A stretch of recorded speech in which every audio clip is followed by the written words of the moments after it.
Okay, we are live. Welcome to That Good Trouble, the show where we talk about the trouble and the good trouble because they need each other, right? Unfortunately. I'm your host. My name is Crystal with a K. You can follow me on all of the social media if you so choose. And if not, find me here, subscribe and click the likes and comments and all your good stuff, okay? Um, It is September 11th, 2025. And so I will start the show by saying we will never forget 9/11. I personally was a sophomore in high school, woke up to it on the news, had no idea what the hell was going on, and didn't really understand it for a while. Went to school, all my teachers were devastated and crying, and, they're wheeling in the TV. These kids don't know about that, but they used to wheel the TV on in there when we needed to watch something because we didn't have TVs in our classrooms. And we just watched it every single class, all day. We were just talking about it and watching it, and it was awful. But our country came together. We came together. There was love, there was support, and equal just devastation, that this happened to our country. And sadly, today, if something like this were to happen, I'm not really sure that we would have the same reaction as a country. And that is why that good trouble came to be. Because at the end of the day, it's just one country. We're all Americans, immigrants, and we love this country despite its history and despite um the anger and the hate and the rage that continues. We love America. America is great. It can be great, but it has a lot of problems. Lots of problems, guys. So um we'll get into those probably right now. So we'll start with the trouble. Now, I'm sure we all know about the tragic events that occurred yesterday. There were a couple, but we're going to talk about them and things that have just been happening this week, that pertain to the tragic events. So, yes, Charlie Kirk, the conservative activist and Turning Point USA founder, was shot and killed yesterday, September 10th, at an event at Utah Valley University. He was there on kind of a debate tour, called Prove Me Wrong, where he invites students to like challenge his beliefs and his political views. And he was shot and killed pretty early into the event. There is a person of interest. They collected about three people, but ended up releasing them because they weren't tied to the event. And now currently they do have a person of interest and some sort of weapon recovered, but nothing has been confirmed as of yet. Well, there is no love lost here for Charlie Kirk. I can appreciate as an American our right to freedom of speech. I can appreciate it beyond anything else, honestly, because that's what makes America great is that we have freedom of speech, where a lot of people in the world just don't. So I appreciate that and I applaud that. He was out there trying to at least like have a conversation, have a dialogue with people who didn't agree with him. Um, I can appreciate that. However, Charlie Kirk had a lot of things to say about people of color, immigrants, and a lot of it was being touted to young people. That was kind of his audience. He was very much an activist for Donald Trump, and uh, herding youth back into the voting process and democracy and taking part in their country, which was the great thing. But he did kind of use his platform to talk down to these younger people and not so much educate them. A lot of the facts that he would give them were wrong. They weren't based in truth, and they were kind of more his opinion and what he wanted them to know. And them not being, you know, having graduated with a college degree, they weren't always able to articulate or push back on his false narratives that he would kind of put out there. So I'll just give you a few, okay? Um, Actually, just one day before his death, he appeared on Fox News and he claimed that white people are more likely to be attacked by black individuals in the US, especially on a per capita basis. And he made that statement while he was discussing the murder of a Ukrainian woman in North Carolina on public transit. Terrible, tragic event.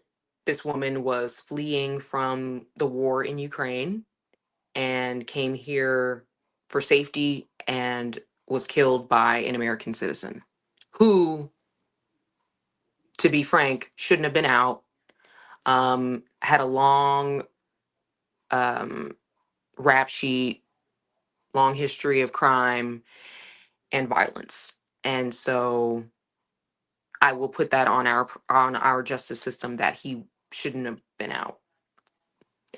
However, he did call the cops on himself. His mother called the cops several times, begging them to help. And the times that they did show up, they just didn't feel like it was their place or that they could do anything. And so his diagnosed schizophrenia went untreated and undealt with. And unfortunately, this thing happened. So he brought that up. Charlie Kirk brought that up on September 9th. He was also on Instagram. There was a reel posted on September 10th showing him. This was from a while ago. It was from a few years ago. Actually, a lot of his stuff is from a few years ago, but he was on there saying that Black women do not have brain processing power. He was specifically targeting affirmative action and named prominent Black women, including Joy Reid, Michelle Obama, and Justice Ketanji Brown Jackson, while he was speaking about Black women that do not have brain processing power. He went on to say some pretty nasty things as well. The event with George Floyd, Kirk called George Floyd a scumbag while criticizing the Black Lives Matter movement during an event in Minnesota. He has repeatedly spoken out against affirmative action, implying that Black beneficiaries are not qualified to have their positions. Criticizing the civil rights movement, Black Lives Matter movement, calling them false narratives, um, and really just telling people that Black people really don't and have ever earned their place in society. He questions if if he said if he sees a Black pilot on him, like flying his plane, that he would question their education. He would question whether they were qualified. And I just find it's very ironic, but that's just so mean. That's just so nasty, And he does have Black followers, not a lot, I would say, but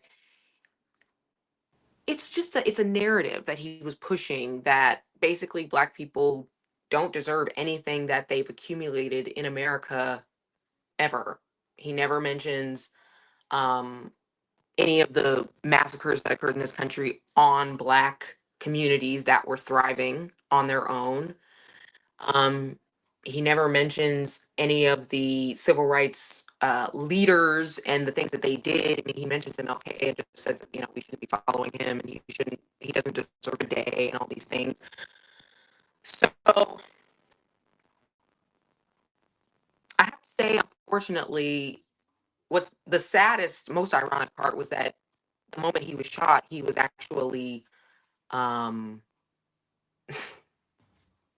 he was criticizing gun violence and on the way to speaking about gang activity in America being one of the reasons why there's a lot of statistical black murders, black on black crime, which is a myth. White on white crime is actually a bigger percentage of what's going on in this country, but he didn't really speak about that. Um, and like I said, I would never wish death on anybody that has a different opinion as me. That's ridiculous. That's disgusting, and I do not condone that. Um, but I'm also not going to mourn a white supremacist. I'm not going to do it. This was a person who happily touted white national, Christian national uh, rhetoric regularly and was proud and happy and made a lot of money doing so. So I can't say that I didn't see this coming, especially when he went on a few years to say that he felt that um, gun violence was necessary in a free society, in a democracy, in order to keep our rights in place. I'm not sure that made sense when he said it, but when you have a room full of people that have no education and aren't really interested in the other side of that statement, um, bad things happen. And unfortunately, the chickens came home to roost. He lived by the gun, he died by the gun, and um, the ideology that he was pushing is what ultimately ended up killing him. We don't have a suspect, we don't know who did it yet, but that is to say that it it happened, and hopefully we'll get to the bottom of what it, who and what and why. Um, However, what was also happening pretty much at the same time yesterday, on to the next, was there was another shooting at a high school in Colorado, Evergreen, Colorado. A student opened fire at Evergreen High School, about 30 miles southwest of Denver, wounding two classmates and later killing themselves. We don't have any identification if this was male, female. We don't have a name. We don't have any of this because all of these people were minors. The shooter was a minor. The victims were minors, and so we don't have any information on their names or who they are. One was let out yesterday in serious condition, but he was let out, and one is still in the hospital in critical condition. Um, the Jefferson County spokesperson's quote said, "I don't know if the suspect is old enough to drive." End quote.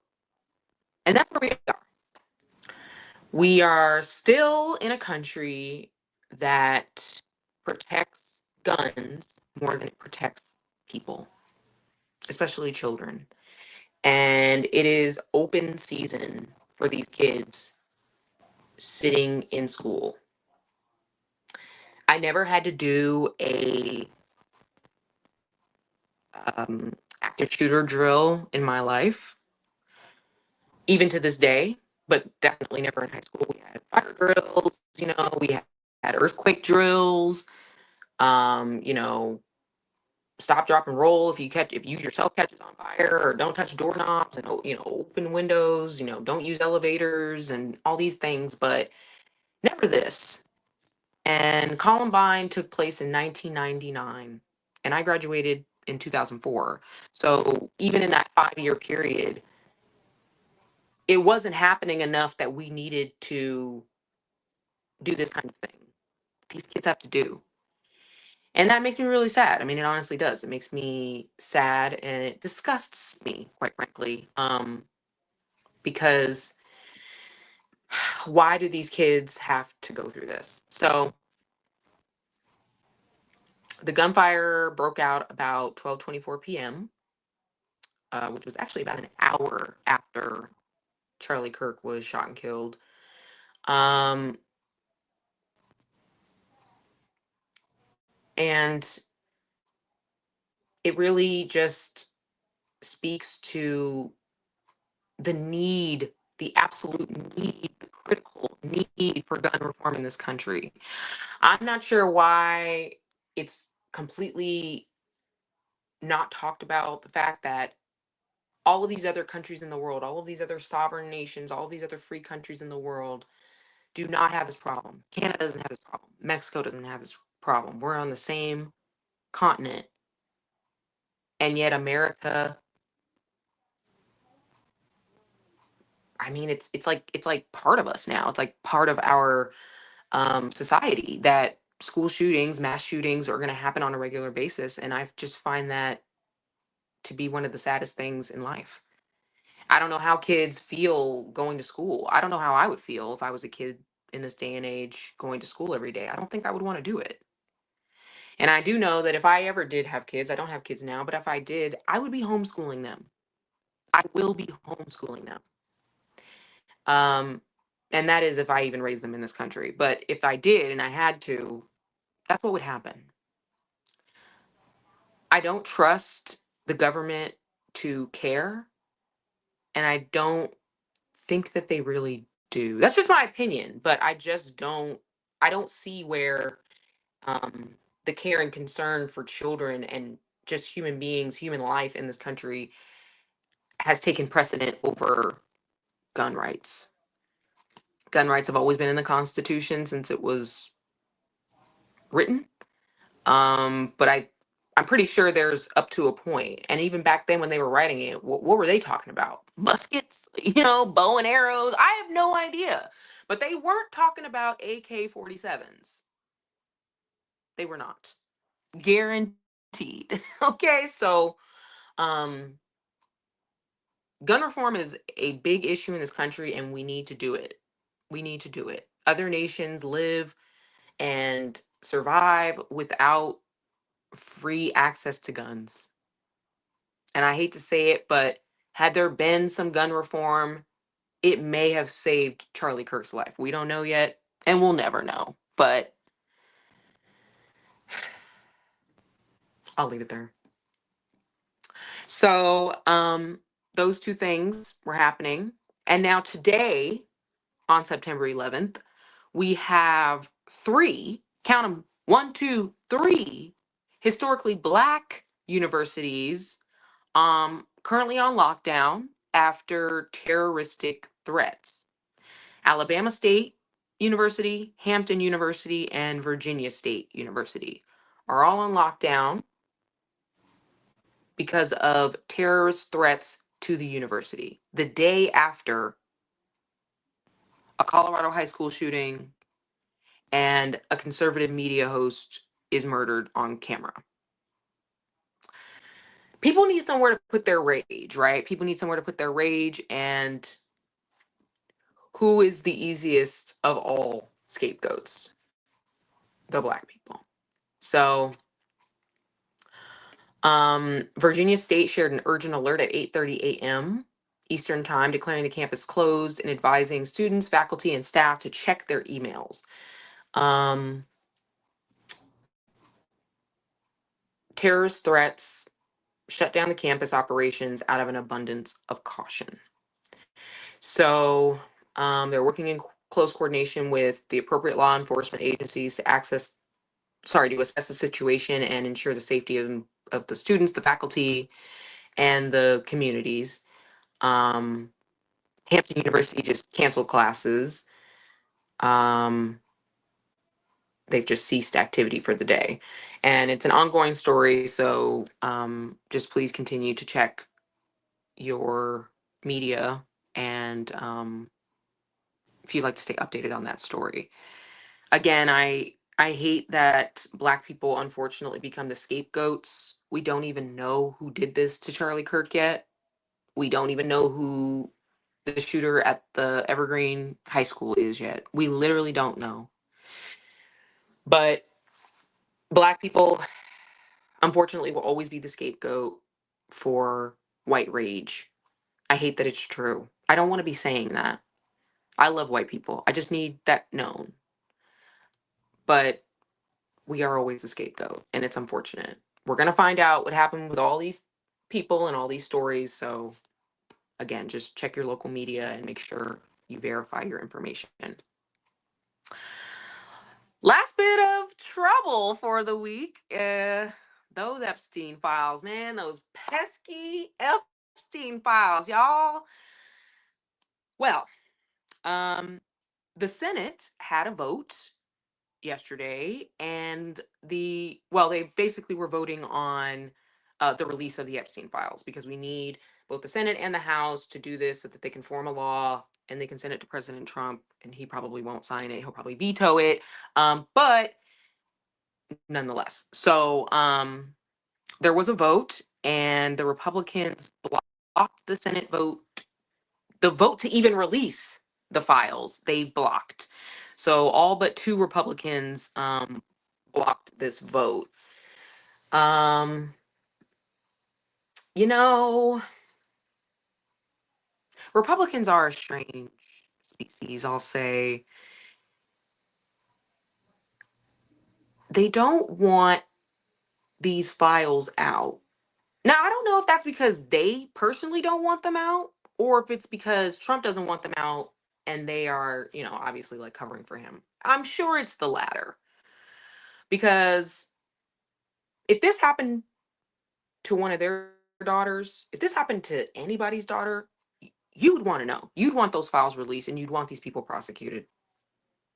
Meanwhile, the president of the United States is still calling this a hoax, still saying he has no idea why, any of this matters when we have so many other things going on in our country, you know, um, which is probably the most disrespectful thing of it all, especially to the survivors of Epstein and Ghislaine Maxwell's crimes. There are other people who have yet to be prosecuted, have yet to be questioned, have yet to be arrested, that were in cahoots with these two people, these predators. And Ghislaine Maxwell, the woman, is the only one they got. I mean, they got Epstein, but he's dead. Not sure how, lots of theories. But a woman's the only one they got. Ain't that some shit? Man. So you all know that Ghislaine has been talking with Trump's lawyer, and she got moved from a maximum security prison to a minimum security, kind of club fed, they're calling it, swimming pools and movie stars. For real, for real. So um that's where she is. And you know, um I'm waiting for the pardon to happen. I think it's gonna happen. I hope it doesn't happen, but let's be real. It's probably gonna happen. It's probably gonna happen in the dark of night, amidst a flooding of the zone when we're not paying attention. There's too much going on.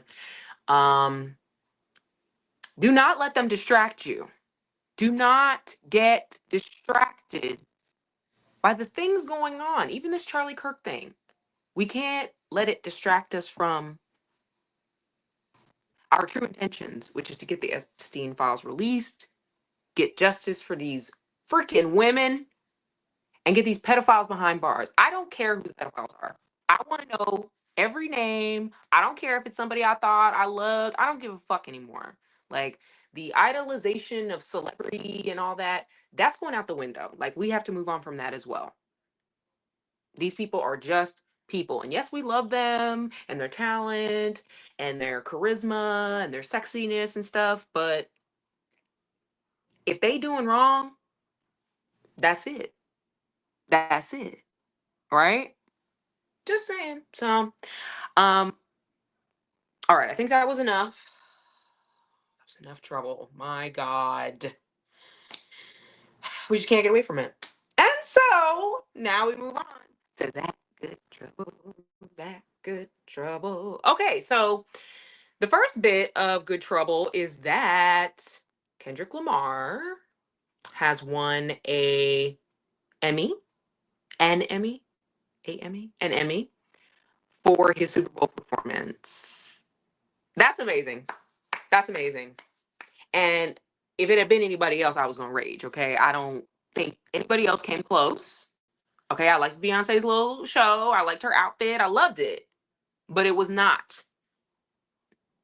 It did not stand up. It did not hold a candle to that Kendrick Lamar's performance. Okay, so glad he won the Emmy. Hallelujah. The actual Emmys will be airing on Sundays. You guys can watch. I don't know why they've been putting out that people have been winning their Emmys before the show, but anyway, he won an Emmy. Kendrick Lamar, we love you. We thank you. Um, there has been an uprising. It's kind of going on all over the world, but specifically in Nepal. Um, Gen Z has been coming in hot, hot. So there's been an uprising. There's been like mass protests in Nepal. So basically, um, young people are frustrated over the country's leadership. Tuesday night, the Nepali army deployed troops to restore order after prominent government buildings were set on fire, politicians were attacked, violent clashes erupted between protesters and government forces, and Nepal's prime minister actually stepped down. He actually stepped down. It's been happening all over the place. It's happening in Japan. You know, people are just stepping down when they're supposed to. I'm jealous, okay? Um,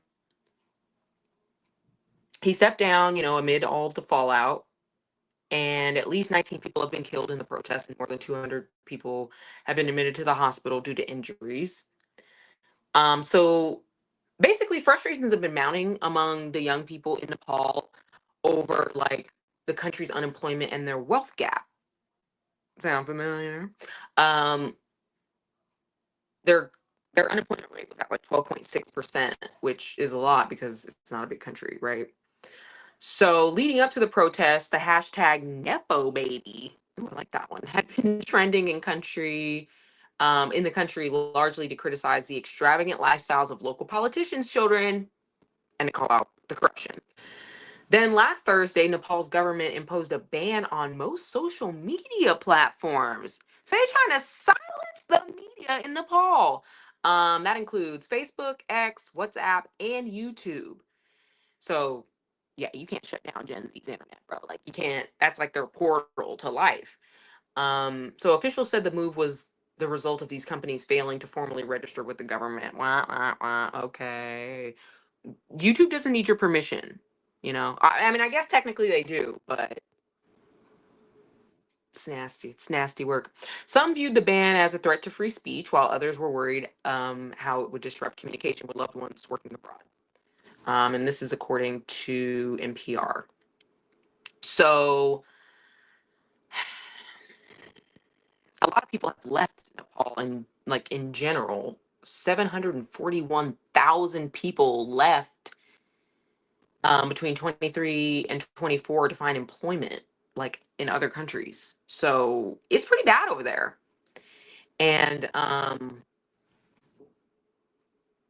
protests, like, they got out of control. And they those protesters were trying to breach parliament. They were really out there hard. And so the government did lift the social ban later in the day. And curfews were imposed on the nation's capital, Kathmandu, and other cities. So I guess what's next? The prime minister's resignation came. So now they've got to figure out how to move forward over there in Nepal. And it's pretty unprecedented. So, I mean, that would honestly be like if Trump stepped down or if, like, I don't know. We don't have prime ministers here. Maybe we should. That's what we ran away from. That's what they didn't want to do that. The British that came over here and colonize. They didn't want to do all that. So that's why we don't have a prime minister. It's very strange. Um, but yeah, guys, I mean, my gosh, what's going on? Gen Z, wow. Gen Z gets a lot of flack for being soft and for, you know, not not having like, the juice, as they might say, and just not having like the anger and just kind of like letting everybody be and letting everything go and no fighting. And as they're getting older, they're realizing that don't work so much. And hey, listen, Gen Z, they were raised on organic bananas and, they didn't have no Flintstone vitamins, all right? So they're healthy on the inside, so they can fight. They're going to live forever, perhaps. So good for them. So we'll keep going with that story. We'll see how it develops. Some more good trouble.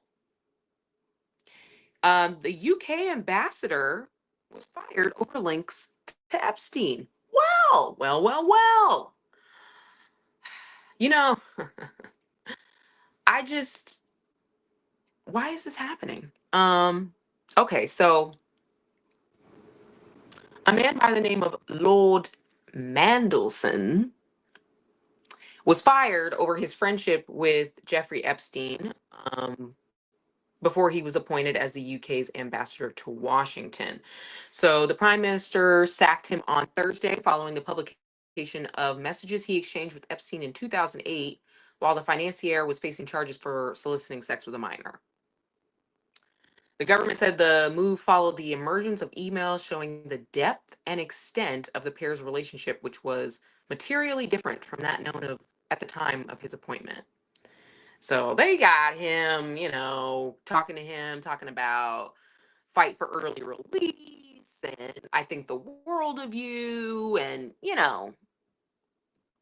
basically just giving him a leg up, giving him some nice, support and love, and you're gonna be okay, buddy. And Prime Minister of UK is like, no, I don't think so. I don't think so, buddy. Good for them. Again, that's some good trouble right there. Because now, they have to kind of scramble and figure some things out, but for good reason. It's going to be okay. The government didn't fall. It's going to be all right, right? So we don't want nobody in the government out here who loved them some Epstein. Okay? Point blank, period. Good for you, UK. Now, the other good news is that the Epstein survivors are coming together. They came together last week for a press conference right in front of the Capitol building in Washington, D.C., and they are banding together.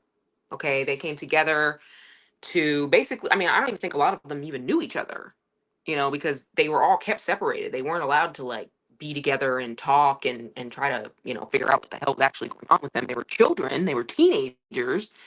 So, this is what one of them had to say, and this is by way of the Hill. There's no way any woman, let alone a 16-year-old child, is going to understand what's happening in that moment. And so it's devastating going through that, when you're 16 and have to live with that abuse. And then coming out publicly after 17 years of being silenced and trying to get people to understand. Now, they were there, and at the exact same time, Trump was, having a press conference where he was being asked about it and told about it. He pretended that he didn't know that it was happening. However, there was a flyover happening of there was like an Air Force flyover when these women were on the steps talking. You know, we're not going to speculate, but why is there a flower while these women are trying to say what's going on? Um, but the president called it a hoax, and he has continued to call it a hoax. And she goes on to say, and not just the president, not just the administration, not just the politicians, but trying to get people in the country to understand not only what we were put through, but the people that we're up against, the system that we are up against, right? These women were abused for years.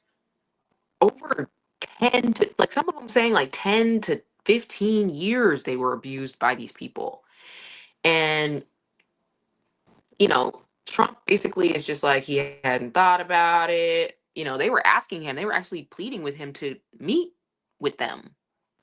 One woman came out and said, she's like, I'm a registered Republican. Not that that matters because it's ain't political, but hey, Mr. President, I wouldn't mind a meeting.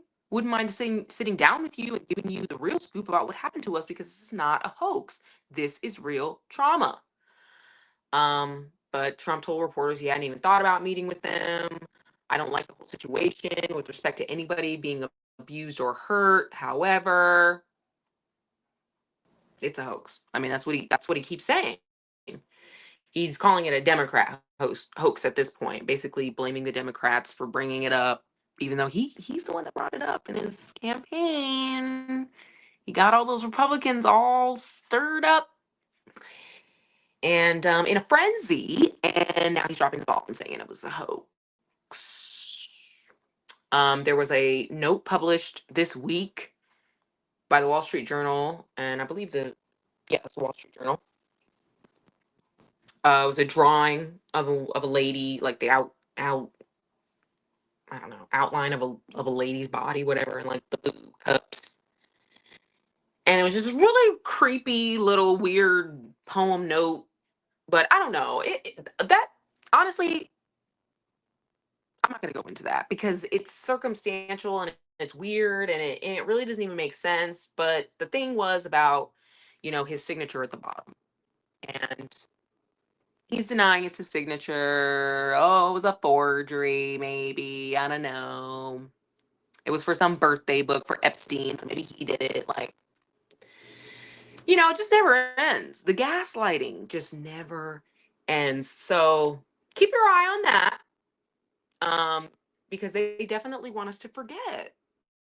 They want us to stop talking about it. And as we get closer and closer to the files being released, because they have the votes in the House, but they don't have the votes in the Senate. But as we get closer and closer to it happening, distractions, guys. Fantastic distractions. Don't let it happen to you. Okay? Keep your eye on the prize. Now, I guess that's all we're gonna go into as far as like the Epstein stuff. But that was a lot, right? See, there is more going on. And the last bit of good trouble I will speak on is about a young man named I think it's Hayes Harper.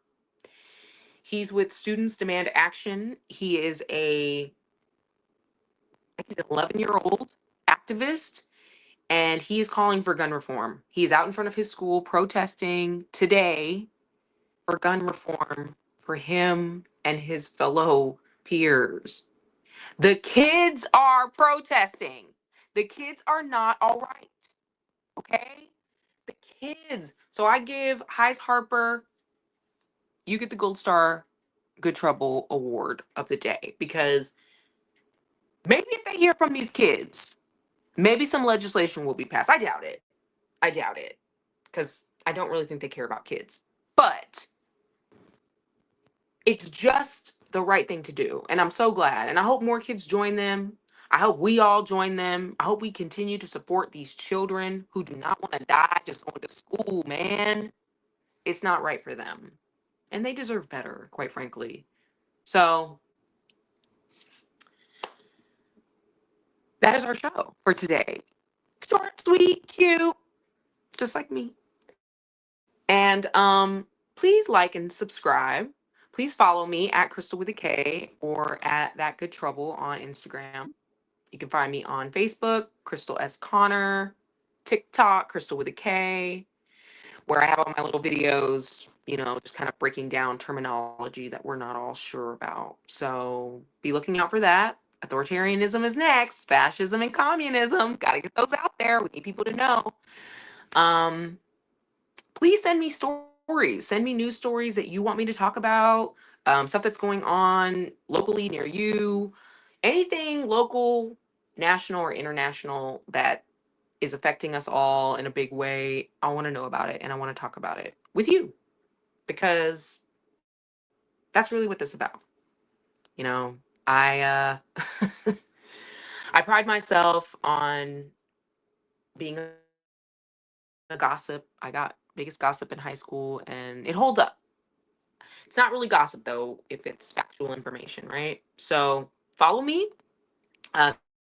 Send your stories. DM me if you maybe want to debate a little bit. You want to have a little debate. Um, and yeah, that's me signing off. So I'll see you in my DMs. And I love you. Bye.